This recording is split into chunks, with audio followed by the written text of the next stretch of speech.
Bismillahirrahmanirrahim. Assalamualaikum warahmatullahi wabarakatuh.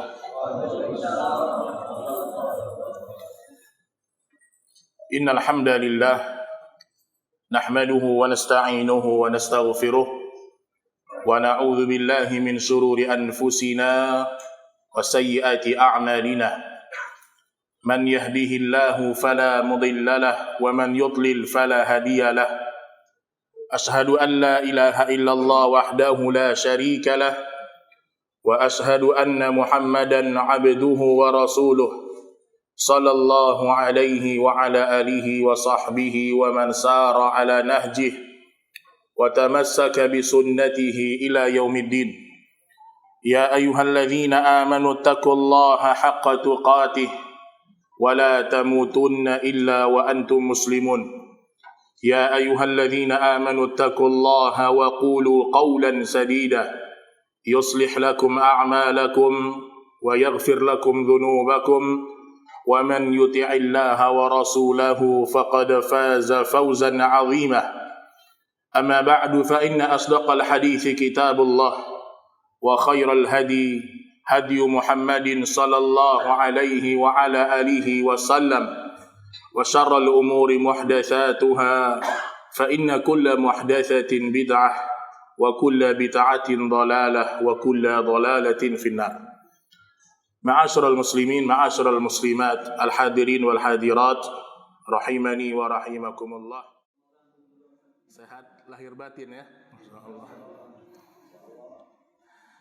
Ya, alhamdulillah, sesuatu yang paling membahagiakan hati setiap mukmin manakala mereka berkumpul di majelis ilmu Allah Subhanahu wa taala. Berkumpul di sebuah tempat yang paling terbaik di dunia. Selalu hadirkan di hati kita bahwasanya tidak ada tempat yang lebih tinggi, lebih mulia, lebih harus kita hormati dan agungkan melainkan rumahnya Allah Subhanahu wa taala. Dan orang-orang yang mengagungkan rumah Allah, mengagungkan syiar-syiar agama Allah, maka itu datang dari hati yang insyaallah bertakwa kepada Allah.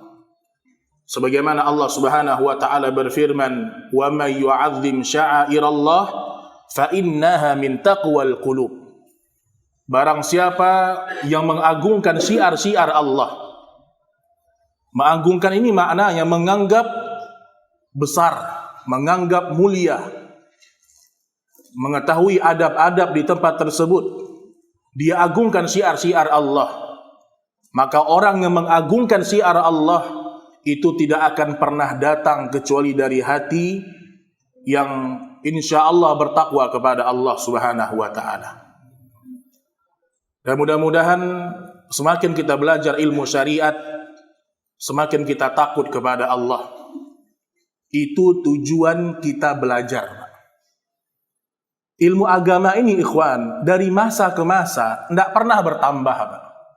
Itu aja yang dibahas.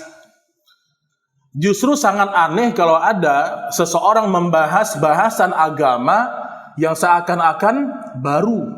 Itu patut dicurigai itu. Kita ini belajar dari masa ke masa. Kalau istilah sebagian ustadz-ustadz kita yang di Sumatera Barat, mengulang kaji. Hanya mengulang kaji kita ini. Datang Ramadan, bahas keutamaan Ramadan. Datang bulan-bulan haram, bahas keutamaan bulan haram. Masalah tauhid, masalah syirik, masalah manhaj. Itu ilmu yang berulang-ulang. Karena Nabi kita sallallahu alaihi wasallam bersabda, "Wa innal anbiya lam yuwarrithu dinaran wala dirhaman." Sesungguhnya para nabi dan para rasul itu tidak pernah mewariskan harta dinar dan dirham. Walakin warrathul ilm. Tetapi mereka mewariskan ilmu. Faman akhadahu akhadha bihadhin wafir. Barang siapa yang mengambil warisan ilmu itu, dia telah mengambil bagian yang sangat besar dari anugerah Allah Subhanahu wa taala. Dan kalau namanya warisan, bisa nambah bisa kurang, Pak. Bisa enggak warisan bertambah berkurang? Hah? Ada orang mati atau meninggal dunia, warisannya 10 juta. Nah, itulah yang dibagikan, kan begitu. Orang meninggal dunia, meninggalkan harta warisan 10 juta. Inilah yang dibagikan kepada ahli waris. Maka begitu juga dengan agama. Ketika agama maknanya adalah warisan ilmu, maka berarti dia sudah sempurna. Yang namanya warisan tidak pernah bisa bertambah dan tidak pernah bisa berkurang. Itulah agama Allah Subhanahu wa taala. Maka ketika Nabi Shallallahu alaihi wasallam sebelum beliau meninggal dunia, ketika turun ayat Allah, al-yauma akmaltu lakum dinakum wa atmamtu alaikum ni'mati wa raditu lakumul Islam madina. Hari ini Islam telah diridhoi oleh Allah, satu-satunya agama. Disempurnakan nikmat, dianugerahkan nikmat-nikmat yang besar atas kalian. Ketika itu para sahabat semua bahagia, jemaah. Mereka bahagia dengan sempurnanya Islam. Namun ada seorang sahabat yang Nabi Shallallahu alaihi wasallam mengatakan tentang dirinya, "Lau kana ba'di nabiyyun lakana Umar." Kalau seandainya ada nabi setelahku, itu orangnya adalah Umar bin Khattab. Ketika ayat itu turun, Umar nangis, Pak. Mayoritas sahabat bahagia, Umar menangis. Radhiyallahu anhu wa ardah. Kata para sahabat, "Wahai Umar bin Khattab, kenapa engkau menangis di saat turunnya kesempurnaan Islam?" Kata Umar bin Khattab, "Aku menangis bukan karena tidak ridha dengan sempurnanya Islam." Kata Umar, "Fama ba'dal kamal illa nuqsan." Tidak ada sesuatu yang sudah sempurna melainkan lama-kelamaan akan berkurang kesempurnaannya. Sesuatu kalau sudah sempurna, lama-lama berkurang kesempurnaannya, jemaah. Baik mau ditambah atau dikurangi. Misalnya gelas ini sudah sempurna penuhnya. Kalau dikurangi masih sempurna dia, berkurang sempurnanya. Kalau ditambah pun berkurang kesempurnaannya. Maka bersyukurlah kita kepada Allah ketika Allah menganugerahkan kepada kita pemahaman yang hak tentang agama Allah Subhanahu wa taala. Nabi sallallahu alaihi wasallam mengatakan, "Man yuridillahu bihi khairan yufaqihu fid din." Siapa yang Allah inginkan kebaikan untuk dirinya, Allah fahamkan dengan urusan agama ini. Faham yang dimaksudkan oleh para ulama bukan hanya mengerti. Oh ayatnya ini, oh sunnahnya seperti ini, oh tidak ada sunnahnya, bukan hanya itu. Yang dimaksudkan dengan faqih di sini, orang yang belajar agama, memahaminya, kemudian mengamalkannya. Imam Ahmad mengatakan, ashabul hadith indana man yasta'milul hadith.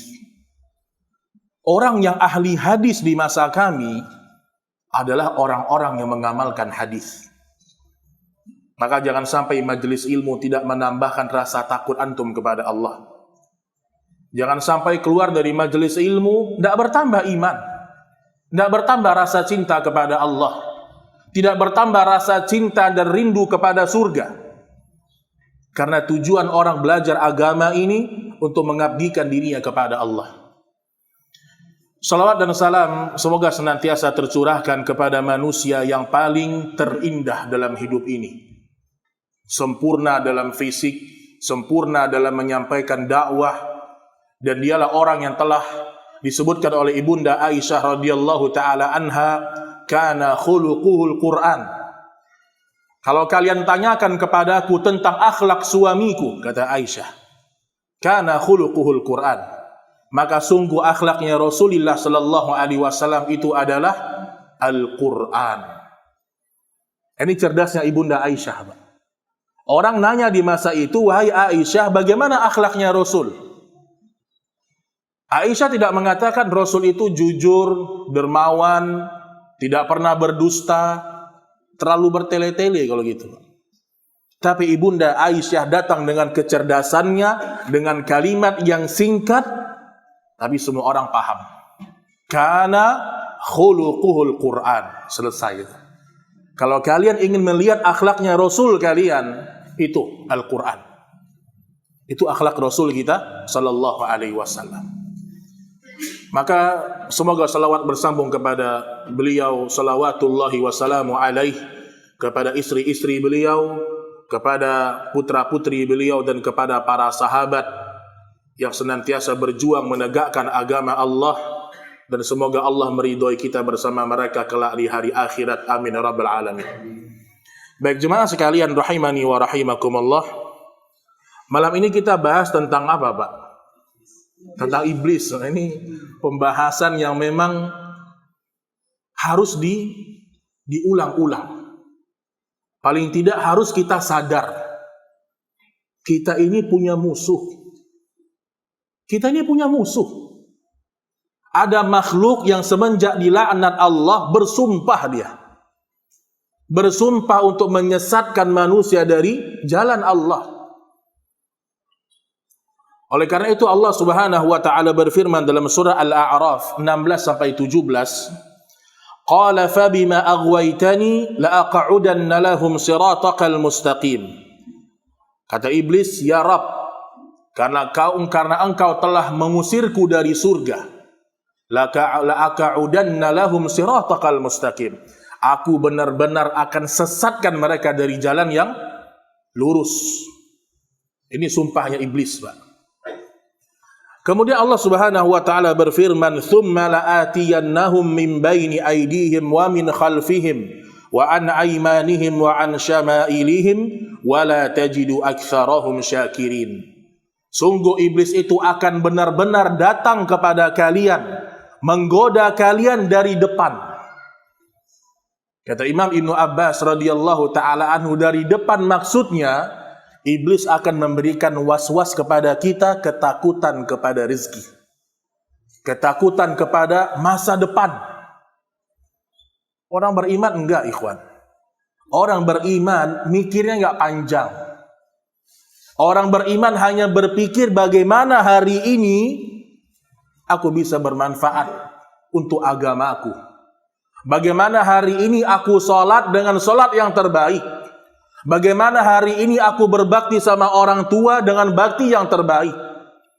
Mikirnya hari ini, Pak. Bukan bulan depan, bulan tahun depan. Datang syaitan menggoda orang yang mau sedekah. Nanti aja sedekahnya, nabung dulu, nabung. Terkumpul tabungan 10 juta, nah bisa tuh sedekah 5 juta.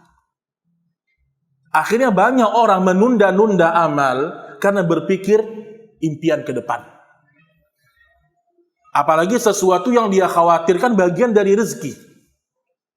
Makanya Nabi mengatakan, kalau kalian bangun di pagi hari, kalian dapatkan 3 perkara dalam diri kalian, ka'annaha hizat lahu dunya. Kalian telah mendapatkan nikmat dunia sepenuhnya. 3 aja, Pak. Hidup ini 3 aja. Orang kerja dari pagi sampai malam hanya mendapatkan 3 aja. Yang pertama apa? Mu'afan fi jasadih. Bangun pagi, badan sehat. Pinggang gak sakit. Walau pinggang sakit itu luar biasa, ikhwan. Pinggang sakit atau jalan susah, bangun pagi antum sehat. Itu yang pertama tuh. Yang kedua, bangun di pagi hari, ada makanan hari itu. Qutu yaumi. Nabi tidak bicara besok. Hari ini bangun pagi ada makanan. Makan pagi ini, siang, malam ada. Dan yang ketiga, kalian dapatkan lingkungan aman. Kata Nabi, orang yang mendapatkan semua itu telah mendapatkan seluruh nikmat dunia. Dan ternyata itu yang namanya dunia, Pak. Itu yang namanya dunia, 3 ini aja. Sehat, nikmat aman, dan nikmat makanan. Kalau salah satunya hilang dari diri kita di hari ini, tidak sempurna nikmat dunia itu rasanya. Harta banyak, lingkungan aman, badan sakit. Maka syaitan datang dari depan menakut-nakuti manusia. Kemudian kata Allah Subhanahu wa taala, Wa min khalfihim. Syaitan juga datang menggoda anak Adam dari belakang. Nanti kalau kita berbicara masalah talbis iblis, perangkap iblis kepada ahli ibadah, ada orang tidak mau beribadah karena merasa dirinya penuh dosa. Akhirnya bunuh diri.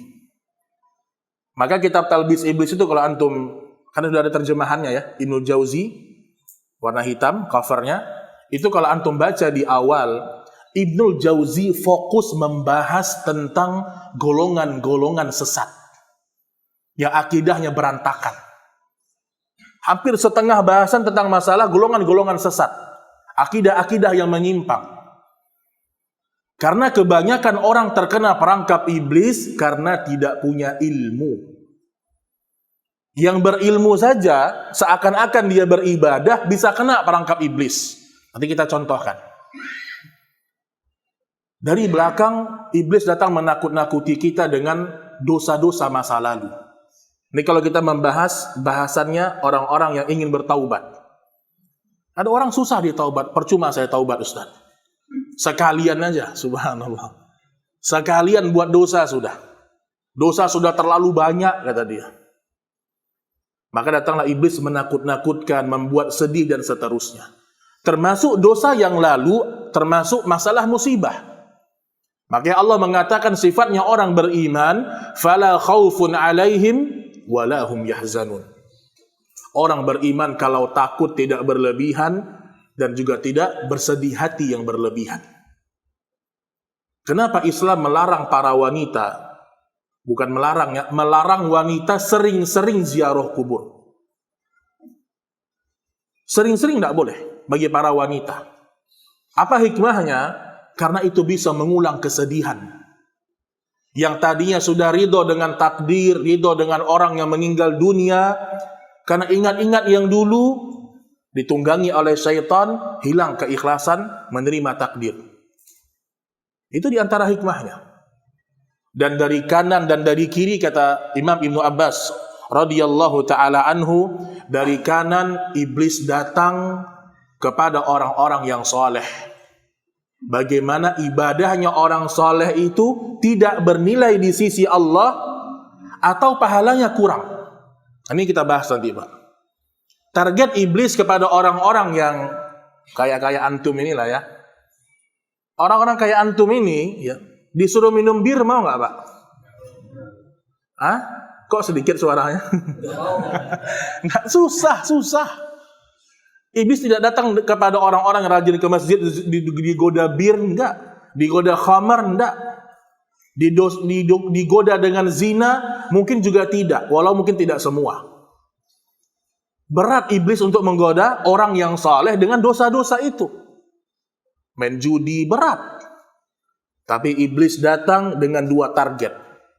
Bagaimana ibadah itu tidak ada pahalanya di sisi Allah. Yang kedua, bagaimana ibadah itu ada pahalanya, tapi tidak sempurna. Itulah iri hatinya iblis itu, Pak. Iblis itu kalau tidak berhasil membuat orang ikut dengan dia ke dalam neraka, dia buat orang masuk surga, tapi surga tidak tinggi. Itu saking hasadnya dia sama antum, iblis itu. Nah, dari kiri, iblis menggoda pelaku dosa dan maksiat. Baik, jemaah sekalian, kita akan bahas tablis iblis kepada orang-orang ahli ibadah. Ahli ibadah. Al-Imam Ibnul Jauzi rahimahullahu ta'ala juga disebutkan dalam beberapa kitab-kitabnya para ulama ahlu sunnah, iblis punya 6 cara membuat ibadah itu menjadi rusak. Nih saya ambil dari contoh dulu Pak, Contoh. Iblis melihat ada orang yang suka sholat. Suka dia sholat. Karena Nabi mengatakan, di antara umatku yang paling banyak berlebihan dalam agamanya pada urusan sholat dan urusan wudhu atau bersuci. Iblis lihat ada orang yang senang sholat. Senang sholat sunnah, di masjid 5 waktu, datang iblis menggoda. Kamu sholat sunnah di masjid terus aja. Itu disebutkan dalam kitab-kitabnya Ibnu Jauzi. Kata Ibnu Jauzi, orang yang sering sholat sunnah di masjid, boleh nggak Pak? Boleh. Tapi kalau sudah muncul keyakinan pengen di masjid setiap hari sholat sunnah, kena perangkap iblis. Karena yang namanya sholat sunnah, kalau kita berbicara di luar Ramadan ya, yang namanya sholat sunnah itu afdolnya di rumah. Jadi kalau ada orang sholat sunnahnya di masjid terus, sholatnya sah, dapat pahala. Tapi kena perangkap iblis, pahalanya tidak sempurna, tidak besar pahalanya. Itu satu contoh dari urusan sholat. Begitu juga para wanita. Ada para wanita digoda oleh iblis, senangnya 5 waktu di masjid. Boleh Pak. Kata Nabi SAW, la tamna'u ima Allah masajid Allah.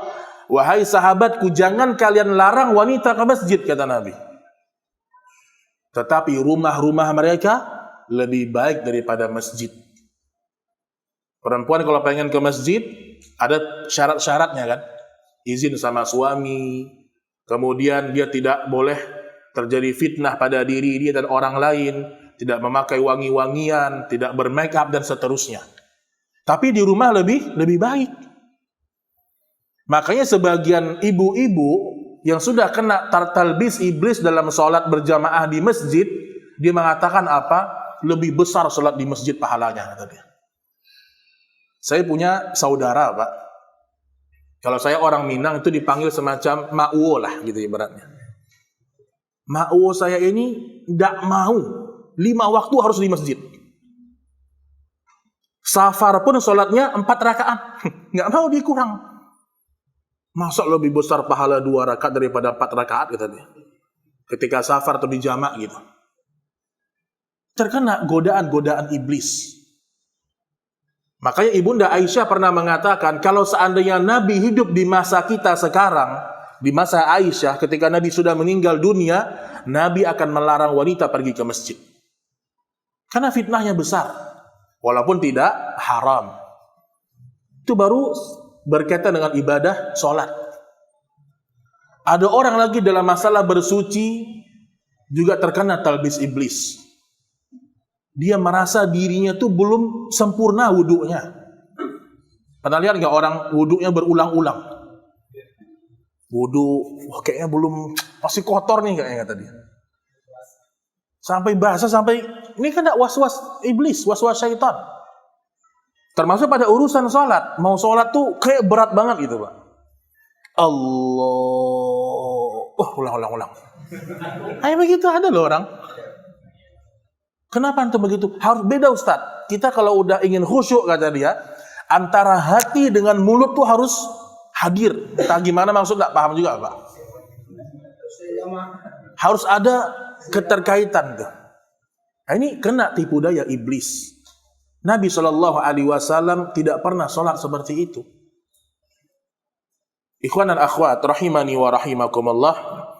Baik, kita lihat langkah syaitan yang pertama ya, yaitu iblis dan bala tentaranya mengajak orang-orang saleh untuk kufur kepada Allah. Pertama untuk kufur kepada Allah. Kalau dia tidak berhasil, dia ajak melakukan kesyirikan.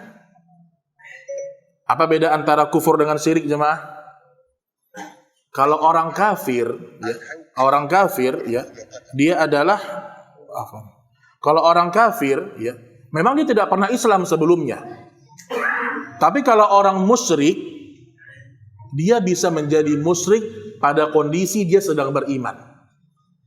Sholat juga, tapi percaya sama dukun juga. Itu musyrik itu.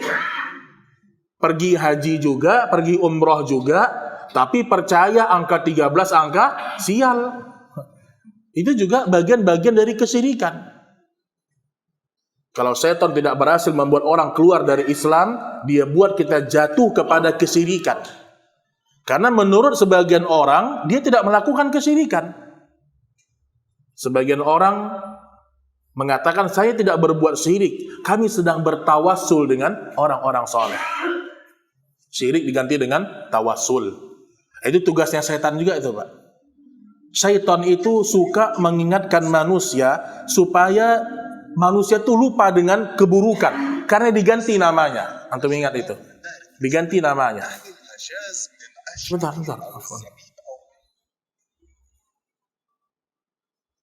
Anak kalau ngomong bahasa Arab, HP anak bunyi soalnya.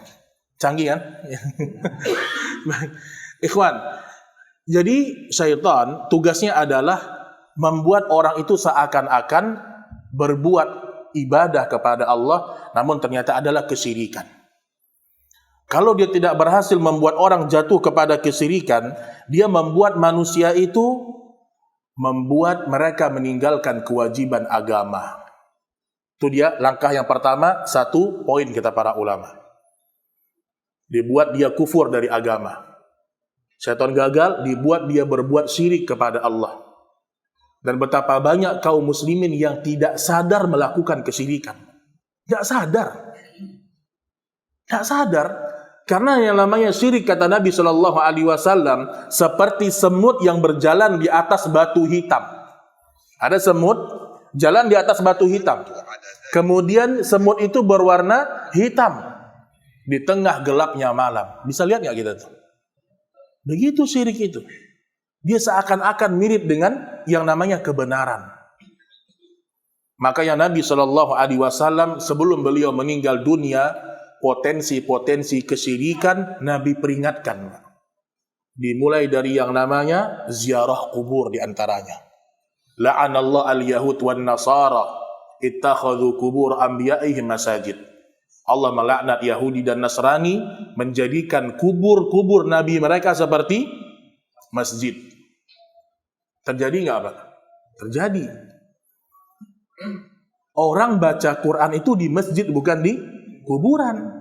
Nabi mengatakan jangan jadikan kubur seperti masjid. Berarti ibadah apapun yang ada di masjid jangan dibawa ke kuburan. Hukum asalnya begitu. Makanya Nabi mengatakan kuntu nahaitukum an ziyaratil kubur. Dulu aku melarang kalian ziarah kubur. Fal'ana fazuruha fa innaha tudzakirukumul maut. Dulu aku larang kalian ziarah kubur, kata Nabi. Sekarang lakukan. Karena itu mengingatkan kalian kepada kematian. Tujuan ziarah kubur yang pertama sekali dan utama, ingat mati. Itu tujuannya. Ke kubur manapun, ingat mati. Maka ini ikhwan yang pertama, rahimani wa rahimakumullah, diajak kepada kekafiran dan kesyirikan. Kemudian yang kedua, diajak manusia oleh iblis dan bala tentaranya untuk menambah-nambah yang namanya ibadah. Dibuat ibadah itu seakan-akan lebih canggih daripada apa yang telah diajarkan. Contoh apa? Ini contoh talbis iblis ketika orang pergi haji. Ada seorang ustadz kita bercerita, ya, dia cerita ketika bawa jamaah haji ke Mekah. Kata ustadz ini, waktu itu dia sedang mahasiswa. Ini Ustadz Maududi Abdullah, ya, cerita beliau, ya. Jadi waktu sedang membimbing jamaah haji, tiba-tiba ada jamaah Indonesia ini yang mau melempar jumrah, sedang melempar jumrah, melontar. Gitu. Nabi SAW mengatakan apa? Nabi ambil kerikil kecil, lebih kecil daripada kerikil. Diambil sama Nabi, kemudian kata Nabi, bimithli hadza farmu. Dengan batu yang sekecil ini, lontarkan jumrah. Nabi bilang, dengan batu yang sekecil ini, lontarkan jumrah. Iyyakum wal ghulu, hati-hati kalian dengan berlebih-lebihan. Fa innama ahlaka man qabalakumul ghulu. Karena orang-orang sebelum kalian binasa karena berlebih-lebihan. Datanglah jemaah Indonesia ini, Pak Haji ini misalnya kan, dia sedang cari-cari tuh, Pak, cari-cari batu. Nampak dia batu besar, Pak. Diambil sama dia. Ini kata pembimbing hajinya, ini cerita Ustaz Maududi, ya. Kata pembimbing hajinya, tapi bukan beliau kalau tidak salah. Cerita beliau, kata pembimbing hajinya, Pak, kita disuruh oleh Nabi kita untuk melentar jumroh dengan yang sekecil ini, Pak. Kerikil kecil. Itu yang sebenarnya dalam Islam seperti ini, Pak. Apa jawaban Pak Haji ini, Pak? Ustadz, itu kurang mantap, Ustadz. Ini kan luar biasa nih, Pak. Kurang mantap rasanya, kata dia. Ini kan lempar setan ya Ustaz. Kurang mantap rasanya, kata dia. Pengennya yang besar, merasa lebih afdol. Agama ini bukan dengan akal, Pak. Agama bukan dengan perasaan. Kalau agama dengan perasaan, Abu Ubaidah ibn Jarrah tidak mungkin membunuh ayahnya di perang Badar. Di perang Badar, Abu Ubaidah itu berdampingan dengan musyrikun, yaitu ayahnya sendiri. Sampai turun ayat Allah memuji tentang sikapnya Abu Ubaidah ibn Jarrah. Apa kata Abu Ubaidah? Biarkan aku sendiri yang menghunuskan pedang kepada ayahku, agar terbedakan mana mukmin dan mana kafir. Ayahnya terjatuh, disikat sama Abu Ubaidah. Dalam peperangan, bukan dalam kondisi normal, dalam jihad. Sudah terjadi jihad. Langsung turun ayat Allah, la tajidu qauman yu'minuna billah. Kalian tidak akan pernah mendapatkan orang beriman itu berkasih sayang kepada orang-orang musyrik, orang-orang kafir. Walaupun itu ayah-ayah kalian sendiri, keluarga kalian, dan seterusnya. Jadi beda antara berlaku adil dengan berkasih sayang. Beda nggak, Pak? Kita sama orang kafir yang tidak menyerang kita, diperintahkan oleh Nabi untuk berbuat baik. Tapi bukan berkasih sayang. Kita diperintahkan oleh Nabi untuk berlaku adil, bukan berkasih sayang. Gimana bedanya Ustadz antara adil dengan berkasih sayang? Kalau adil, ketika kita berdagang dengan dia, berjual beli, amanah. Dia beli barang kita, timbangannya jujur. Itu adil namanya. Tapi kita nggak sayang sama mereka. Diperintahkan berbuat baik, bukan berkasih sayang. Kalau berkasih sayang itu, Pak, rindu, pengen jumpa, itu berkasih sayang namanya tuh. Allah hanya menyuruh kita untuk berlaku adil, karena adil lebih dekat kepada ketakwaan. Wala yajrimannakum syara'anu qaumin ala alla ta'dilu. Jangan sampai kalian benci kepada suatu kaum membuat kalian tidak adil kepada mereka. Baik, jadi talbis iblis yang kedua yaitu membuat ibadah itu ditambah-tambah, dihias-hiasi. Dan yang namanya ibadah ditambah-tambah dan dihias-hiasi ini ada beberapa bentuk, jemaah. Pertama, ada ibadah ini yang memang tidak ada asal usulnya. Misalnya tiba-tiba ada orang sholat wajib jam 10 malam. Jadi selain 5 waktu ada yang ke-6 kata dia. Ini batal ini, nggak sah ini. Ini termasuk merusak agama. Tetapi ada ibadah itu yang sudah ada asal usulnya. Sholat subuh misalnya. Sholat sunnah fajar misalnya. Atau cara berzikir misalnya. Tetapi zikirnya, caranya tidak sesuai dengan sunnah Nabi Shallallahu Alaihi Wasallam. Ini logikanya, Pak. Ini saya nggak ambil pendapat ulama sudah. Kita bicara dalil di sini. Nabi berzikir dengan apa, Pak? Dengan jari jemari tangan kanan. Terus tiba-tiba ada orang bilang dengan tasbih lebih bagus. Memang kalau kita rujuk kepada pandangan ulama, ada aja yang membolehkan. Ada aja yang membolehkan. Dan semua masalah gitu, jemaah. Antum kalau ingin kembali ke pendapatnya ulama, ada ribuan. Antum pengen cari ulama yang menghalalkan musik juga ada. Antum ingin cari ulama yang mengatakan khamar itu tidak haram pada zat tertentu juga ada. Makanya orang awam itu jangan belajar mazhab. Bahaya, Pak. Orang awam justru belajar dalil. Orang awam nih talbis iblis juga nih, Pak. Sekarang itu Ustadz apa hukumnya sholat berjamaah ke masjid? Datanglah si Ustadz untuk menjaga ukhuwah kita. Kita sampaikan semua pandangan, kata dia. Berjamaah ke masjid ada hukumnya wajib. Fardu ain, wajib ke masjid. Pendapat yang kedua sunnah muakkadah. Pendapat yang ketiga fardu kifayah. Ada pandangan ulama. Ada ulama yang mengatakan kalau sudah ada sekelompok umat Islam ke masjid berjamaah, gugur kewajiban. Kira-kira, Pak, kalau kita sampaikan semua kepada orang awam, pilih mana orang awam, Pak? Oh, mantap nih Ustadz ini. Ini Ustadz bijak ini. Maka dipilihlah pendapat cukup fardu kifayah aja. Atau minimal sunnah muakkadah.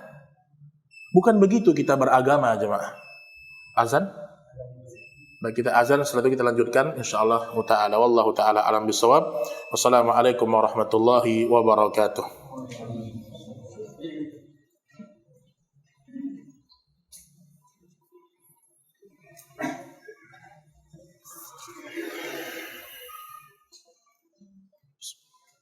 Allahu Akbar, Allahu Akbar.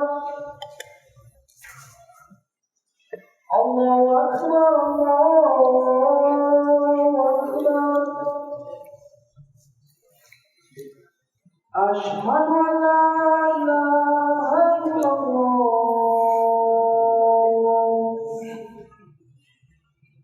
Asyhadu an la ilaha illallah.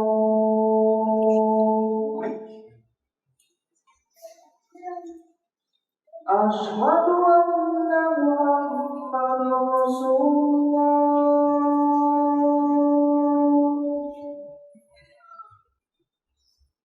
Asyhadu anna Muhammadar Rasulullah.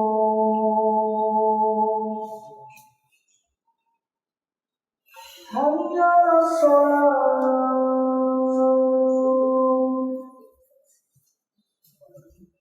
Hayya 'alas shalah.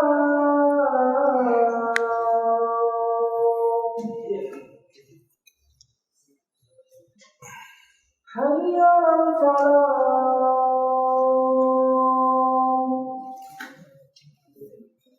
Hayya 'alal falah.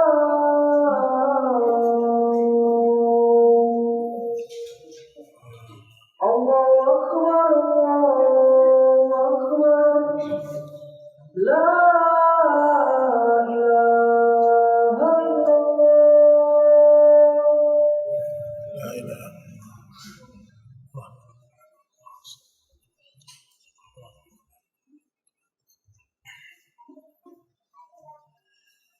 Bismillahirrahmanirrahim. Assalamualaikum warahmatullahi wabarakatuh. Alhamdulillah wassalatu wassalamu ala Rasulillah wa ala alihi wa sahbihi ajma'in. Baik, ikhwatal iman rahimani wa rahimakumullah, ya. Maka langkah syaitan yang kedua, ya, seperti yang tadi kita sampaikan bahwasanya syaitan ingin merusak seorang ahli ibadah dengan melakukan amalan-amalan yang tidak pernah dicontohkan oleh Nabi Muhammad sallallahu alaihi wasallam. Di masa Ibnu Abbas, ya, ada seorang sahabat atau seorang yang dia lihat dia bersin, Mbak. Ini sahabat bersin. Kalau orang bersin baca apa? Alhamdulillah. Ya, itu alhamdulillah dulu. Ya. Nanti ada jawaban baru yarhamukallah. Terus sama orang ini dibaca alhamdulillah wa ala millati Rasulillah. Wah, kan lebih canggih itu, Pak. Lebih panjang Arabnya gitu loh. Alhamdulillah wa ala millati Rasulillah, kata dia. Segala puji bagi Allah dan segala puji atas agamanya Rasulullah. Maknanya bagus enggak, Pak? Bagus. Didengar oleh Ibnu Abbas, kata beliau, orang-orang sepertimu inilah yang nanti akan menambah-nambah dan menghilangkan kemurnian Islam. Nabi mencontohkan kepada kami hanya alhamdulillah. Nah, ini kan sederhana, Pak. Sahabat ada yang bersin baca alhamdulillah, maka ditegas membaca alhamdulillah ada tambahannya, maka diluruskan oleh Ibnu Abbas radhiyallahu taala anhu. Ibnu Umar juga meriwayatkan hal tersebut. Jadi kalau kita sholat, bukan sekedar sholat, jemaah. Pastikan sholat antum benar-benar sesuai dengan sholatnya Rasul. Pastikan zakat, puasa, umrah, haji kita sesuai dengan petunjuknya Rasulullah sallallahu alaihi wasallam. Karena yang besok masuk ke dalam neraka bukan hanya orang yang berzina, makan riba, dusta, bukan hanya itu. Ada orang masuk ke neraka karena dia beribadah, tapi ibadahnya tidak sesuai dengan tuntunan. Dalilnya apa, Ustaz? Dalam surah Al-Ghashiyah. Hal ataka hadithul ghashiyah wujuhu yawma idin khashiyah amilatun nasibah tasla naran hamiyah. Akan ada hari di akhirat itu wajah-wajah yang takut menghadap Allah. Amilatun nasibah, di dunia mereka sudah capek ibadah, Pak. Ada orang di dunia ibadah, di akhirat masuk neraka. Bayangkan antum. Kena talbis iblis. Kata para ulama tafsir, dia masuk ke dalam neraka bukan karena tidak beribadah, tapi karena ibadah yang dia lakukan tidak sesuai dengan apa yang Nabi Shallallahu Alaihi Wasallam ajarkan. Bahaya ini. Maka perhatikan itu tuntunan Nabi kita Shallallahu Alaihi Wasallam. Tidak ada kebenaran, Pak, kecuali apa yang dianggap benar oleh Nabi Shallallahu Alaihi Wasallam. Dan tidak ada kebaikan, namanya baik itu tidak ada, kecuali apa yang Nabi katakan baik. Itulah agama Allah Subhanahu Wa Taala. Dan tidak ada satupun jalan ke surga kecuali Nabi sudah tuntun kita. Sudah dituntun kita sama Nabi Shallallahu Alaihi Wasallam. Ini yang halal nikmati, cari berkahnya. Ini yang haram tinggalkan. Itu orang beriman seperti itu dia hidup. Makanya hati-hati dengan talbis iblis pada masalah ibadah, poin yang kedua. Termasuk agak-agak mengkhawatirkan sekarang kalimat-kalimat sedekah Jumat. Nah ini hati-hati antum nih. Hati-hati nih Pak. Jumat barokah. Jumat memang berkah jamaah. Jumat itu memang berkah. Tapi yang harus digarisbawahi di sini, ketika muncul keyakinan, oh sedekah hanya di hari Jumat, afdal. Hanya khusus sedekah, itu berbahaya. Dalam sebuah hadis yang saya disebutkan, Nabi melarang kita untuk mengkhususkan sholat di malam Jumat tahajud. Ada hadis yang sahih itu. Nabi melarang kita mengkhususkan sholat tahajud di malam Jumat. Artinya apa? Tidak pernah tahajud, kalau malam Jumat tahajud gitu loh. Antum ingat, kenapa ada orang melakukan cara zikir yang salah? Pertama dengan dua cara, Pak. Rusaknya agama ini, pertama ada orang beramal dengan hadis yang palsu atau lemah. Itu pertama. Ini kebanyakan orang. Banyak amalan tapi tidak sesuai dengan tuntunan karena hadisnya lemah atau palsu. Yang kedua, hadisnya ada, dalilnya ada, tapi umum. Dalil yang umum dipakai untuk ibadah khusus. Ini juga tidak boleh. Dalilnya umum nih, dipakai untuk ibadah yang khusus. Contoh Pak. Yang tadi kita sampaikan. Sedekah diperintahkan Allah kapan aja. Tapi ketika muncul keyakinan, sedekah kalau di hari Jumat pahalanya lebih besar. Ini mulai masalah sebenarnya Pak. Hari Jumat memang berkah. Min sayyidil ayyam. Tapi bukan hanya sedekah saja, apapun di situ juga ada keutamaannya. Kenapa hanya sedekah yang digaung-gaungkan di hari Jumat? Nah, ini perlu menjadi waspadalah, hati-hati. Bukan ustadz kita melarang, bukan kita mengecam amal orang, tidak. Tapi hati-hati dari pengkhususan amal. Ada orang tahajud, tapi tahajudnya berjamaah sama istrinya setiap malam. Tidak sesuai dengan sunnah Nabi. Nabi tahajudnya sendirian. Hanya sesekali para ulama mengatakan boleh bersama istri. Atau lihat hadis Nabi Shallallahu Alaihi Wasallam, Nabi sedang sholat, kemudian ketika Nabi sujud, Nabi mencolek kakinya Aisyah. Berarti Aisyah sedang tidur, Nabi sedang sholat. Maka hati-hati dari pengkhususan amal. Dikhususkan. Ini yang menjadi bahaya. Ini yang menjadi perangkap-perangkap iblis dikhawatirkan pada seorang mukmin. Contoh lagi nih. Ada orang ziarah kubur hanya ketika dekat-dekat Ramadan. Ziarah kubur dekat-dekat Ramadan. Ziarah kubur boleh nggak, Pak? Boleh. Tapi ketika dikhususkan harus dekat-dekat Ramadan, maka jadi masalah. Karena ziarah kubur kapanpun boleh. Kapanpun boleh. Maka ini yang kedua jemaah sekalian, rahimani wa rahimakumullah. Baik, kemudian yang ketiga, talbis iblis kepada ahli ibadah. Ahli ibadah ini dibuat takut terjatuh kepada dosa, padahal itu belum tentu dosa. Ini saya kasih contoh, Pak.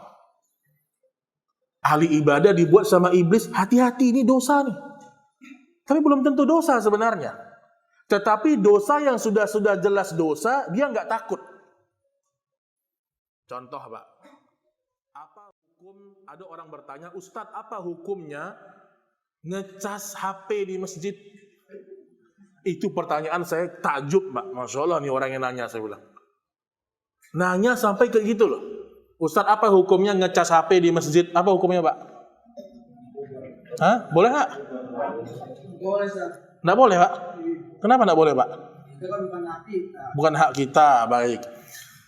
Nah, kita anggap jawabannya boleh misalnya ya. Karena masjid menyediakan mungkin salat-salat. Ini kan tergantung sebenarnya. Tapi secara umum harusnya boleh. Karena masjid untuk kemaslahatan umat. Karena dana dari umat kembali kepada umat. Termasuk HP antum itu adalah maslahat sebenarnya. Nah, kalau seandainya masjid itu menyediakan colokan-colokan, tandanya berarti apa? Boleh. Karena indikasi dosa dilakukan diam-diam, itu dosa coba. Antum kalau ingin tahu perbuatan antum dosa atau tidak, kalau antum diam-diam melakukannya, takut ketahuan orang, itu pasti dosa biasanya. Nah, itu indikasi dosa itu. Diam-diam, apa diam-diam apa, Pak? Saya mau bilang poligami jadi salah takutnya. Karena itu benar ya. Yang penting izin, yang penting ngomong, jujur gitu. Contoh, kecuali masjid menulis dilarang ngecas HP karena ada maslahat tertentu, iya. Tapi kita anggaplah boleh, umumnya boleh. Yang jadi pertanyaan kita jemaah sekalian, ada orang bertanya, Ustadz, apa hukumnya ngecas HP di masjid? Kenapa bisa muncul pertanyaan yang kayak gini? Andaikan yang bertanya ini adalah orang yang memang tahajudnya rajin, sodakohnya bagus, dosa besar ditinggalkan semua, pantas dia nanya begitu, Pak. Tapi seandainya kalau dia bertanya begini, Ustadz, apa hukum ngecas HP di masjid? Saya takut dosa.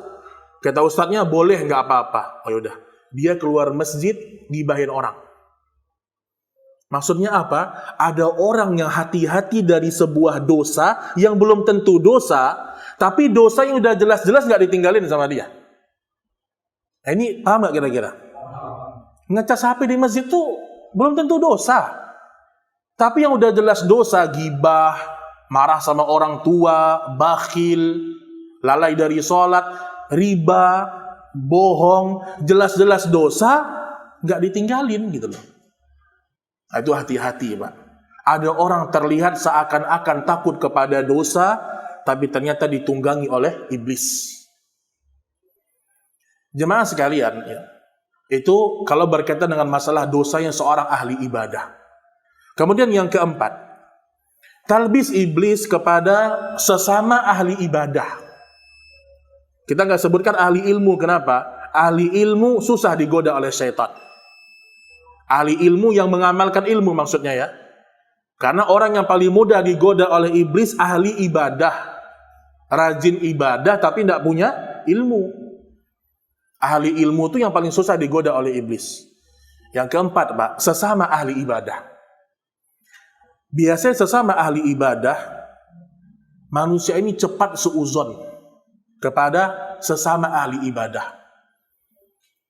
Contoh di masa Nabi Shallallahu Alaihi Wasallam, ini contohnya agak jauh ya, tapi masuk ke bahasan ini.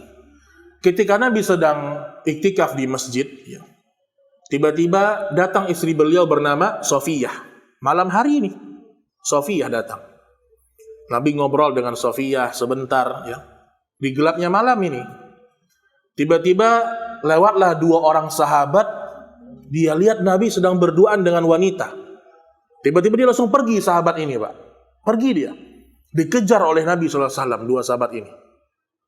Kata Nabi, ala rislik, sebentar, kata Nabi. Innaha Sofiyah. Wahai sahabatku, kenapa kamu lari? Ini adalah istriku, Sofiyah.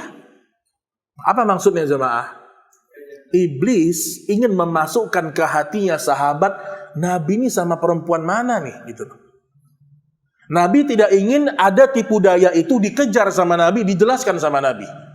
Kalian jangan seuzon dulu. Karena yang tadi bersamaku adalah Sofiyah. Di sini diambil hukum sama para ulama, kalau terjadi fitnah tentang diri kita dan mudorotnya besar, kita harus punya protek. Kita jelaskan kepada umat. Itulah namanya ahli ibadah, atau ditunggangi oleh iblis, kita cepat suuzon sama orang soleh. Contoh di masa Imam Malik, jemaah sekalian. Imam Malik itu dikenal sebagai ulama kota Madinah, ya, ulama besar, Pak. Tapi beliau ini memang punya sebuah penyakit yang berkaitan dengan pembuangan lah. Entah air besar, entah air kecil gitu. Pembuangan dalam buang air. Pada sebuah kesempatan, beliau ini terlambat sholat subuh. Terlambat sholat subuh beliau. Ketiduran, manusia ketiduran. Akhirnya beliau keluar dari rumah, kemudian berangkat ke masjid. Orang-orang sudah keluar dari masjid, Pak. Ketika melihat itu, Imam Malik bersembunyi dari pandangan manusia. Sembunyi Imam Malik, Pak. Sembunyi kenapa? Bukan karena takut diomongin, bukan. Tapi jangan sampai muncul di hati kaum muslimin datang was-was syaitan. Imam Malik terlambat. Ulama besar nggak sholat subuh di masjid sama kami. Lihat, Pak. Karena tidak semua orang mengetahui uzur orang-orang soleh. Makanya hati-hati antum ketika antum berkenalan dengan seorang yang soleh, atau mungkin ustadz yang antum kenal, terlihat dia melakukan sesuatu, kok gini ya? Belum tentu dia melakukan seperti yang kita kira. Karena setan cepat itu mendatangkan godaan kepada manusia. Contoh lagi misalnya, Pak, ya. Ada ustadz. Misalnya ustadz ini dikasih hadiah sama mungkin temannya atau orang yang mungkin peduli kepada, dikasih hadiah misalnya rumahnya besar lagi, Pak. Itu orang-orang yang di hatinya ada penyakit bisa seuzon tuh, bisa seuzon. Ustadz dikasih rumah, jangan-jangan begini, ini kayak gini lah kira-kira. Kenapa jemaah sekalian? Karena kalau sudah orang soleh, syaitan paling cepat membuat buruk nama orang soleh, agar umat tidak percaya kepada ilmu yang dia sampaikan. Maka tetap dalam agama kita, tabayyun itu penting. Karena kata Nabi SAW, salah satu yang tidak Allah cintai kepada diri seorang mukmin, qila wa qal. Katanya itu. Katanya begini, katanya begitu. Subhanallah. Apalagi ini terjadi di antara orang-orang yang kenal kepada agama Allah Subhanahu wa taala. Maka yang keempat ini adalah talbis iblis kepada sesama ahli ibadah.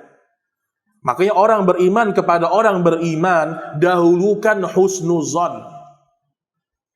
Makanya anak termasuk orang yang, ini bukan anak muji-muji ya, termasuk anak baguslah DKM masjid bersama Akhdini dengan teman-teman sebagian di Jakarta Utara. Anak kalau berhalangan, udah gak banyak ngomong tuh DKM. Afwan akhi, anak berhalangan hadir.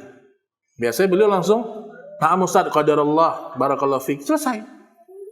Ada juga panitia, Pak, cerewet, Pak, subhanallah. Kita udah isi, afwan akhi, ana nggak bisa hadir kajian malam ini. Ada uzur nih. Oh baik Ustaz, kenapa ya Ustaz ya? Subhanallah. Nanya kenapa Pak? Kan kemarin udah ini Ustaz. Subhanallah. Dan biasanya ibu-ibu sih biasanya emang. Ibu-ibu tuh begitu biasanya tuh. Tetap dia bilang, oh ya qadarullah, tapi ujung-ujungnya nanya, kenapa Ustaz?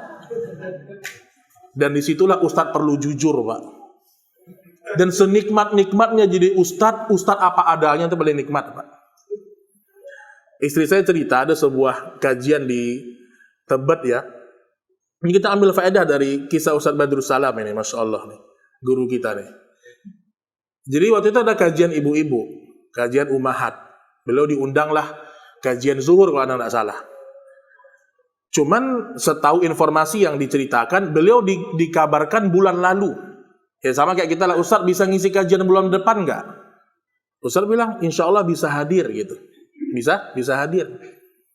Cuma udah dekat hari H, mungkin DKM nggak konfirmasi lagi. Flyer disebar, DKM nggak konfirmasi, nggak ingatin Ustaznya gitulah. Jemaah udah kumpul tuh zuhur, Pak. Tiba-tiba Ustaz nggak datang-datang gitu kan. Ditelepon sama ibu-ibu nih.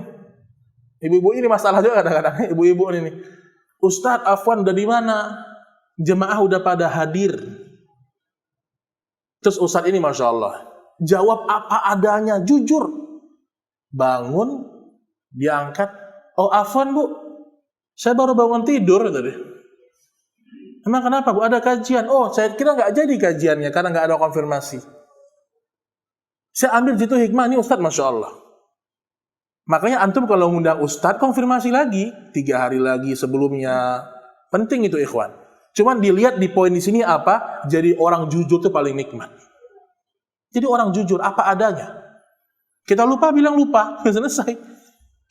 Makanya kata Imam Ibnu Jauzi rahimahullah, di antara talbis iblis kepada orang soleh, terkadang orang soleh menutupi kesalahan dia dengan dusta. Ditutup kesalahan dengan dusta. Berat juga jadi ustadz ini, Pak. Ditutup kesalahannya supaya terlihat baik, supaya tidak disangka melakukan sebuah dosa. Maka perhatian ikhwan dan akhwat rahimani wa rahimakumullah juga berkaitan dengan kejujuran. Baik, kemudian poin yang terakhir ya, dari sekian banyak tapi kita ringkaskan untuk antum, di antara talbis iblis kepada ahli ibadah membuat mereka merasa ibadah mereka sudah cukup dan insya Allah masuk surga. Ini perasaan merasa aman dari azabnya Allah ini.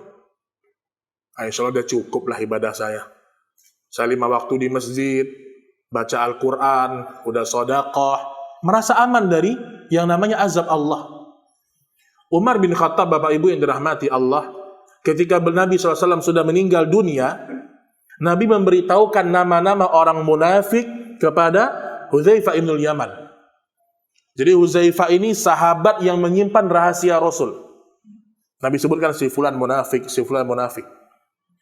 Di sini kita ambil sebuah faedah jemaah sekalian. Nabi ketika tahu si fulan munafik, tidak disebar sama Nabi. Nabi hanya beritahukan kepada orang yang terpercaya. Setelah Nabi meninggal dunia, Umar bin Khattab bertanya kepada Hudzaifah bin Yaman. Apa janji Hudzaifah tadi? Kepada Nabi, jangan kamu ceritakan nama-nama orang munafik. Itu pesan Nabi kepada Hudzaifah. Kata Hudzaifah, baik ya Rasulullah. Datang Umar di masa beliau hidup. Wahai Hudzaifah, Umar pun tahu beradab, Pak. Umar tahu bahwasanya Hudzaifah berjanji tidak akan memberitahukan nama-namanya. Tapi Umar cerdas. Umar ingin bertanya, tetapi tidak menyalahi Rasul, tapi dapat jawaban. Apa kata Umar? Wahai Hudzaifah, apakah ada namaku di situ? Nah, itu kata Hudzaifah. Kata Umar bin Khattab. Kata Hudzaifah, tidak ada. Di sini faedah, Pak. Ketika Nabi memberitahukan nama-nama orang munafik, Umar bin Khattab nggak kepo dia, Pak. Nggak nanya nih siapa-siapa aja orang munafik itu ya. Dia yang dia pikirkan pertama kali. Kalau kita kan enggak. Misalnya Ustadz Fulan mentahdzir si Fulan. Siapa aja yang ditahdzir tuh ya? Kita sibuk tuh kadang-kadang tuh. Nah, maksud saya ketika Umar bin Khattab tahu ada nama-nama orang munafik, dia tidak terkena talbis iblis. Yang pertama dia pikirkan, saya termasuk orang munafik atau tidak. Bukan mikirkan orang. Artinya Umar bin Khattab tidak pernah merasa aman dari amal solehnya. Itu para sahabat Bapak Ibu sekalian. Yang memang sudah dijamin oleh Allah surga. Itu baru satu contoh sahabat yang mulia Umar bin Khattab radhiyallahu taala anhu. Jadi hilangkan perasaan saya udah sungguh-sungguh, saya udah berjuang, masih jauh kita ini, Pak. Perjuangan kita dibandingkan perjuangannya para sahabat masih jauh. Jangankan perjuangan, imannya aja. Apa kata Nabi? Seandainya iman Abu Bakar ditimbang dengan seluruh iman kalian, wahai manusia, kalah semua imannya manusia. Dan kalau seandainya Abu Bakar bersedekah dengan satu telapak tangan orang dewasa ini, Abu Bakar sedekah segini ditimbang dengan sedekah seluruh manusia, menang sedekahnya Abu Bakar. Bukan masalah banyak-banyakan aja, tapi keikhlasan dalam masalah sedekahnya. Maka hati-hati bagi orang-orang yang terbiasa melakukan kebaikan-kebaikan. Ingat, saya masuk perangkap iblis atau tidak? Perangkap setan atau tidak? Waspada jemaah sekalian. Baik, mungkin terakhir dari perkataan Imam Ahmad ya, rahimahullahu taala, beliau mengatakan di antara tipu daya iblis membuat manusia itu menunda-nunda taubat. Ditunda-tunda taubat itu. Seakan-akan masih hidup besok. Dan setiap melakukan amal soleh merasa amal ini karena dia yang melakukan. Ini buruknya sifat kita, Pak. Kita ini manusia, kalau dapat musibah, nyalahin Allah. Aduh, saya bangkrut nih. Sering orang nyalahin Allah nggak, Pak? Sering manusia ini menyalahkan Allah kalau dapat sesuatu yang tidak dia suka. Dapat penyakit, dapat bangkrut, ya gimana lagi? Udah takdirnya. Gimana lagi, Ustaz? Takdirnya disalahkannya Allah. Tapi ketika dia dapat nikmat, dia bisa sedekah, dia bisa bangun masjid, dia bisa membantu orang lain, karena saya, bukan karena Allah gitu. Harusnya dibalik, Pak. Kalau kita bisa melakukan kebaikan, ini karena Allah yang mudahkan. Saya bisa hadir di majelis ilmu, saya bisa sedekah, saya bisa bantu dalam dakwah. Itu karena Allah mudahkan bagi saya. Ketika saya dapat cobaan musibah, karena saya yang salah ya Allah.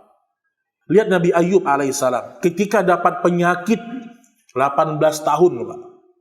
Ini bukan penyakit yang sebentar ya. 18 tahun ditimpa penyakit korengan, luka-luka. Ditinggalkan oleh masyarakatnya, keluarganya. Nabi Ayub mengatakan apa? Ani massaniyad dur wa anta arhamur rahimin. Ya Allah, aku telah ditimpa penyakit. Nabi Ayub tidak mengatakan, ya Allah, engkau telah memberikan penyakit kepadaku. Tidak. Karena Allah memberikan penyakit, karena Allah memberikan penyakit. Tapi Nabi Ayub adabnya kepada Allah tidak begitu. Nabi Ayub bilang, aku telah ditimpa penyakit ya Allah, dan engkau zat yang maha pengasih lagi maha penyayang. Nabi Ayub alaihissalam masih bisa memuji Allah dalam kondisi mendapatkan cobaan. Itu belajar tuh, Pak. Dapat cobaan masih bisa puji Allah. Dapat nikmat memuji Allah, ini normal lah ya. Rumah kebakaran, anak meninggal dunia, bercerai masih bisa muji Allah. Ini orang yang beriman namanya. Karena kata Imam Ibnu Qayyim rahimahullah, orang yang fokus kepada satu musibah, dia akan melupakan jutaan nikmat-nikmat Allah yang lain. Jangan fokus kepada satu musibah. Antum sakit nih, jangan fokus di situ. Berobat, ikhtiar, doa. Tapi ingat nikmat-nikmat yang lain. Ada seorang bapak-bapak, Pak, ya, pernah datang sama saya, Pak. Badannya sehat. Terlihat dia sehat, tegap. Dengar pengajian, ya semangat gitu. Selesai kajian datang sama saya. Terus dia bilang, kayak ngeluh gitu. Ustadz, hidupnya susah ya Ustadz. Susah, gimana ceritanya nih? Saya ini Ustadz udah tua. Ngeluh semua, Pak. Gula saya sekian, kolesterol sekian, penyakit saya ini, penyakit. Saya bilang, Bapak terlihat sehat loh, saya bilang kan. Ya kan, kelihatannya aja Ustaz, tapi saya sakit Ustaz. Saya bilang, Pak, yang namanya penyakit, dokter mau bilang kita penyakit berapapun, kalau kita masih bisa sholat, datang pengajian, bersyukur sama Allah, saya bilang. Fokus kepada nikmat yang lain, Pak. Abdullah bin Zubair bin Awam, ketika dia selesai berperang di Madinah, jemaah, dia pulang. Kakinya putus sebelah, ditebas sama musuh Allah. Orang-orang takziah datang ke rumah dia. Sebagian membuat dia bersedih. Sabar wahai Zubair. Anaknya meninggal 2 orang. Ketika melihat orang-orang membuat hati dia apa kata Zubair? Wahai manusia, jangan kalian ucapkan kalimat yang membuat hatiku tidak ridho dengan takdirnya Allah. Sesungguhnya Allah telah memberiku 4 atraf. Atraf ini 2 tangan, 2 kaki. Allah mengambil 2 atraf, Allah sisakan 2 lagi. Alhamdulillah. Aku punya 4 anak, Allah ambil 2, aku masih punya 2 lagi. Alhamdulillah, kata dia. Ini orang yang tidak terkena tipu daya iblis. Ingat dengan nikmat-nikmat yang lain. Maka di akhir ayat yang tadi kita bacakan di muqaddimah, ya, syaitan menggoda dari depan, belakang, kanan, kiri. Terakhir apa kata Allah? Wala tajidu aktsarahum syakirin. Dan engkau tidak akan mendapatkan kebanyakan manusia itu bersyukur. Kata Imam Ibnu Katsir, orang yang tidak bersyukur kepada Allah, syaitan paling cepat menggoda dan merusak ibadahnya. yang tidak bersyukur kepada Allah Subhanahu wa taala. Taib wallahu taala alam bisawab. Sebentar lagi kita salat Isya insyaallah taala. Kalau ada pertanyaan mungkin kita coba jawab sebelum kita akhiri. Falyatafaddal. Silakan, Pak. Dan tanya tentang itu yang sedekah itu. Ya. Sebenarnya ada orang yang pegang sedekah rutinitas setiap Jumat, tapi selain Jumat dia nggak rutin. Gimana, Pak? Untuk sedekah setiap Jumat rutin, udah rutin Ustaz. Nah itu punya apa? Selain Jumat dia nggak sedekah. Sedekah diperintahkan Nabi setiap pagi kan. Ada keutamaan setiap pagi kan. Setiap pagi hari malakani yanzilan, turun 2 malaikat. Yang satu mengatakan yang berinfak hari ini diberkahi hartanya. Yang menahan harta di pagi ini dicabut keberkahan hartanya. Jadi hukum asal sedekah sebenarnya setiap hari, nggak menunggu hari Jumat. Jadi kalau seandainya ada orang yang bersedekah di hari Jumat, ya, tanyakan kepada dia, kenapa hanya hari Jumat bersedekah? Kalau dia mengatakan ya rezekinya cuma ada hari ini, tidak ada masalah. Tapi kalau ada keyakinan bahwasanya oh ini kan hari Jumat, ada keutamaan khusus, ini yang tidak benar. Ya, jadi istilahnya sedekah ini kapanpun tidak boleh dikhususkan. Wallahu taala a'lam bissawab. Baik, masih ada? Ya, silakan, Pak. Kalau kita ada bilang kalau musliman ya. Kalau sedang sholat? Ya. Baik. Kalau sedang sholat tidak perlu dijawab, Pak. Dalam sholat ya tidak perlu ada kewajiban untuk menjawabnya. Termasuk kalau ada orang memberikan salam, bisa dengan isyarat atau yang paling kuat tidak menjawabnya. Nabi pernah sallallahu alaihi wasallam ketika berwudu, ya, ada orang memberikan salam kepada beliau. Beliau selesaikan dulu wudunya baru beliau jawab salamnya. Jadi kalau dalam sholat ya ada orang memberikan salam atau mungkin bersin, ya kita nggak perlu jawab ya, karena kita sedang bermunajat kepada Allah Subhanahu wa taala. Wallahu a'lam bishawab. Ya.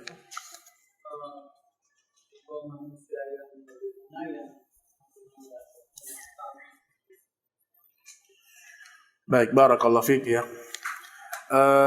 Secara hukum asal, kata Imam Ibnu Qayyim dalam kitab Ad-Da' wa Dawa, ya, semua manusia ini punya potensi ya, penyakit hasad atau penyakit-penyakit yang lain. Kata Ibnu Qayyim, setiap orang itu akan terkena talbis iblis. Tapi ada orang yang berusaha melawannya, ada orang yang membiarkan. Nah, bagaimana caranya? Pertama adalah ilmu. Itu pertama. Ibnu Jauzi, Pak, ketika menulis kitab Talbis Iblis, itu orang yang paling tidak suka kepada buku itu di masa beliau, orang-orang sufi tasawuf. Paling tidak suka. Orang-orang tarekat Naqsabandiyah paling tidak suka itu. Karena buku Talbis Iblis ini mengungkap tabir-tabir kesesatan mereka. Ada orang ngaku bisa lihat Allah di dunia, Pak. Hah? Pernah dengar tuh? Di dunia ini kita bisa lihat Allah, kata dia. Tapi jasadnya di dunia, ruhnya naik ke atas Sidratul Muntaha.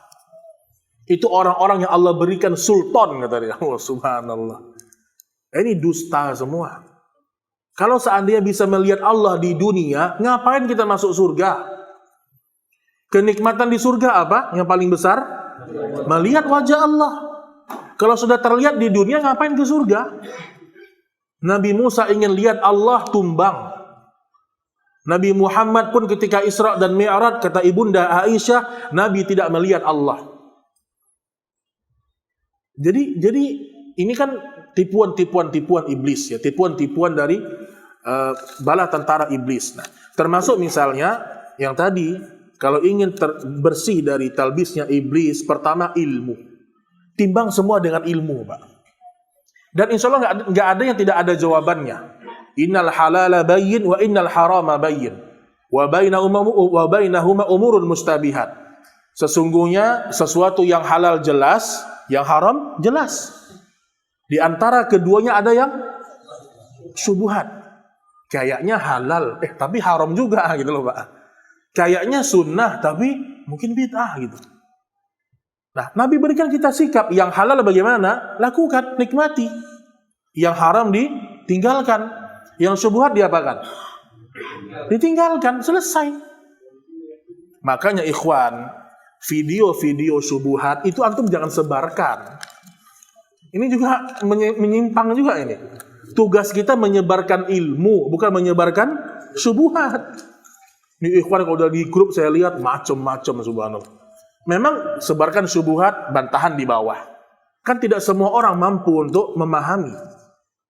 Makanya yang paling penting adalah sebarkan ilmu. Karena ulama dari masa ke masa yang menuliskan kitab rudud, bantahan, itu tidak banyak. Segelintir ulama aja. Yang membantah fulan, membantah sekte fulan. Tidak semua ulama. Karena yang namanya syubhat hukum asalnya ditinggalkan. Jangan ditonton, Pak. Kecuali ilmu antum udah dalam, tidak apa-apa lah. Itu pun berbahaya. Imam Ahmad pernah duduk di majlisnya Mu'tazilah. Ini ulama Mu'tazilah kalau ngomong di masa itu, buat orang nangis semua. Imam Ahmad bukan duduk di depan. Dia jauh dari majelis, di belakang bangunan. Didengar sama Imam Ahmad. Imam Ahmad nangis, Pak. Kata murid Imam Ahmad, wahai Imam Ahmad, kamu menangis mendengarkan kajian yang Mu'tazilah. Boleh kita ambil ilmu dari dia? Kata Imam Ahmad, jangan ambil ilmu dari dia. Sambil nangis. Karena hati kita lemah. Tapi Imam Ahmad karena dia punya ilmu, dia tidak tertipu dengan yang namanya tangisan. Jadi belum tentu kajian yang buat antum nangis, itu benar, Pak. Hati-hati. Dulu ada tuh kajian, dipasang flyer besar, ada kameranya, layarnya, masuklah video orang tua ini semua. Nangis orang semua. Nangis ketika itu aja. Besok yang tidak berjilbab juga gitu loh. Makanya ilmu itu beda dengan motivasi, Pak. Anda bisa bedakan ada ustadz motivasi, ada ustadz ilmu. Ustadz motivasi gimana? Ngajak sedekah terus. Tapi tidak ada ilmu, nggak ada ilmu. Sedekah. Tapi makanya saya katakan, beda antara motivator dengan ahli ilmu itu beda. Motivator sekedar membangkitkan semangat ketika itu aja. Setelah itu bubar, hilang lagi. Tidak ada keinginan ingin menutup aurat, tidak ada keinginan itu. Karena tidak ada ilmu. Itu yang pertandingan dengan ilmu. Yang kedua, ya, kalau ada sebuah permasalahan yang hinggap di hati kita, talbis kita bingung, tanyakan kepada ahli ilmu. Bertanya itu penting. Dan kalau sudah bertanya, ya, selalulah kita tanyakan kepada orang tersebut dalilnya. Dalil itu selalu ditanyakan, ya. Kemudian yang ketiga, berdoa kepada Allah agar diberikan hati yang lurus. Karena hati ini mudah bolak-balik, Pak. Termasuk para dai, para duat. Ya. Ini mungkin tambahan aja ya. Yang namanya talbis iblis itu luar biasa. Saya punya teman, ya, bukan teman sih, mungkin di atas saya beberapa tahun. Ustadz juga, gitu. Nggak usah penasaran tentunya, nggak usah tanya-tanya gitu. Ustadz juga tamat Lipia. Oh ya, tamat Lipia, Pak. Waktu saya jadi imam di Pondok Bambu, beliau sering ngisi kajian rutin di situ. Ada dengan Ustadz Ali Hasan, ada Ustadz Nizar dulu kita di situ ya, Ustadz kita lah. Termasuk ada beliau waktu itu di situ ngisi. Sunnah, Masya Allah, jenggot. Lama-lama anak pulang ke Pekanbaru, terdengar kabar beliau berubah. Berubah dalam artian apa? Tetap jadi ustadz. Tapi udah nggak diundang di tempat-tempat yang memang biasa kajian sunnah di situ. Nggak mau dia. Hilang dari kajian-kajian sunnah syar'i, hilang. Tiba-tiba muncul dengan pandangan-pandangan yang aneh-aneh. Yang tadi yang mengatakan tidak, tiba-tiba jadi boleh, tidak apa-apa. Yang penting kita ukhuwah kita bagus. Oh ini tidak apa-apa, semua tidak apa-apa semua gitu loh. Halal semua sudah jadinya sama dia. Dia tahu dengan ilmu loh ikhwan. Terus subhanallah tempo hari, anak iseng-iseng lah buka status WA gitu. Ternyata muncul status beliau di situ. Screenshot. Alhamdulillah. Masuk dana 800 juta. Oh ini sebabnya. Kajian titik-titik gitulah ya. Masuk TV dan seterusnya. Hilang sudah. Yang tadinya berpegang teguh kepada sunnah, kuat, hebat, Masya Allah. Kena talbis iblis. Semoga Allah memberikan hidayah kepada kita semuanya lah. Karena dalam dakwah ini orang keluar masuk, ikhwan, keluar masuk. Terkadang ada orang yang tadinya istiqamah tiba-tiba kena syubhat, tumbang. Betapa banyak orang yang tadinya mengajak kita kepada jalan yang lurus, ternyata dia yang sekarang keluar. Karena talbis iblis dan subuhat-subuhatnya. Wallahu a'lam bissawab. Nah ini terakhir mungkin ya. Ustadz Afwan, ana pernah lihat ceramah seorang Ustadz Sunnah. Beliau berkata, akhwat jangan terlalu sering datang kajian, karena akhwat keluar rumah saja fitnah. Ana sering datang kajian dalam seminggu bisa 4-5 kali, karena jika jarang kajian jadi futur.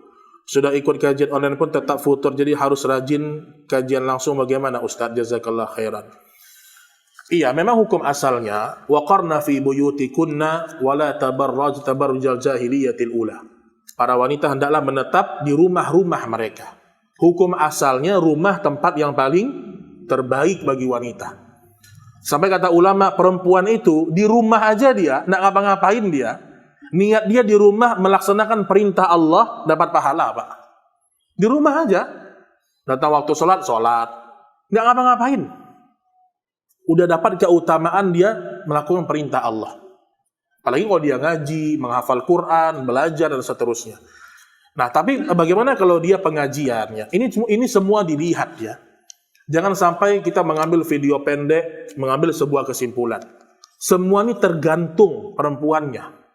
Kalau seandainya perempuan ini kajian seminggu sampai 4 kali, memang itu membuat dia terlihat berubah. Membantu dia, mentaati suaminya, mentaati orang tuanya, mendidik anak-anaknya. Dan dia keluar rumah izin sama antum. Antum pun melihat gak ada fitnah insya Allah. Pergi mungkin sama antum, atau pulangnya dijemput. Benar-benar terjaga, insya Allah tidak mengapa, Pak. Tidak mengapa. Walaupun memang tidak sesering laki-laki. Ya. Mungkin laki-laki bisa setiap hari, mungkin perempuan dikurangi. Ya. Karena apalagi menuntut ilmu sekarang bisa di rumah, bisa sekarang semuanya. Kemudian yang kedua, tetap yang namanya wanita kalau ingin keluar rumah, tetaplah, pastilah syaitan akan menghiasi wanita itu. Makanya pesan ana bagi para ummahat yang rajin pengajian, ya, hati-hati juga dari fitnah. Selama dia bisa menjaga diri dari fitnah, insya Allah pengajian-pengajian di luar itu bisa bermanfaat untuk dia. Tapi sekiranya dia mulai melihat, oh ini bahaya nih, ada fitnah nih. Ada ikhwan yang kanan kiri lihat-lihat, ini mulai bahaya nih Pak. Nah, itu dia mulai menjaga diri lah. Ya. Tapi semuanya ini tergantung ikhwan. Walaupun memang hukum asalnya, kalau bisa memang kajian itu tidak perlu banyak, tapi maksimal gitu loh. Biarlah seminggu sekali, tapi membangkitkan semangat. Karena di masa Nabi Shallallahu Alaihi Wasallam, Nabi pun punya majelis bersama para kaum muslimah di masa itu. Tapi tidak sesering bersama para ikhwan. Nah, tugas antum lah sebagai suami yang jadi ustadz di rumah, itu penting tuh Pak. Antum belajar sering, sampaikan ke istri. Yang jadi masalah suami nak pernah ngaji juga, ini jadi masalah nih Pak. Suami diajak ngaji nak mau gitu loh. Kan kasihan orang-orang yang seperti ini ya. Ya wallahu taala a'lam bissawab. Ini yang bisa kita sampaikan pada pertemuan ini. Semoga bermanfaat. Aqulu qawli hadza subhanakallahumma wa bihamdik asyhadu an la ilaha illa anta astaghfiruka wa atubu ilaik. Wassalamu alaikum warahmatullahi wabarakatuh.